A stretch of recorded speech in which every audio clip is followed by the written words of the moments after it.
এই ঝান্ডা কমচির ঝান্ডা চলবে না, লাঠিতে বাঁধতে হবে, লাঠিতে। কোমরকে ঢিলা করে দিতে হবে নির্বাচন কমিশনে। মানুষকে নিয়ে ছেলা কেলামো করছো, আর তুমি নিরাপত্তা নিয়ে ঘেরাটোপের মধ্যে আছো না।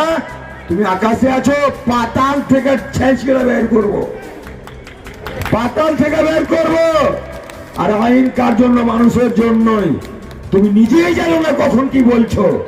তাই একটা একটা করে আমাদের সংবিধানের উপরে, আমাদের সুপ্রিম কোর্টের উপরে আমাদের আস্থা রাখতে হবে। একটার পর একটা গালে থাপ্পড় পড়ছে বিজেপি। বিজেপিকে খুশি করতে গিয়ে আজকে বাংলার 12 কোটি মানুষকে হেনস্থা করছে। তাই এই নির্বাচন কমিশনের এখান থেকে আমি বলতে চাই, ওনাকে পদত্যাগ করা উচিত।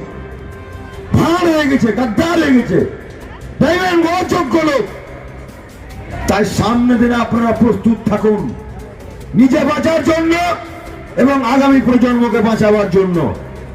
যাই হোক, বলার অনেক কিছু ছিল, আমি শুধু ইশারায় বলবো, 19 তারিখে ফাইনাল লিস্ট বের হবে।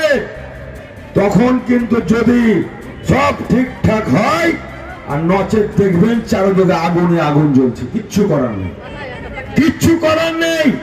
এই ধুক ধুক করে মরার চাইতে লড়াই করা মরা আমি মনে করি জীবনের সার্থক।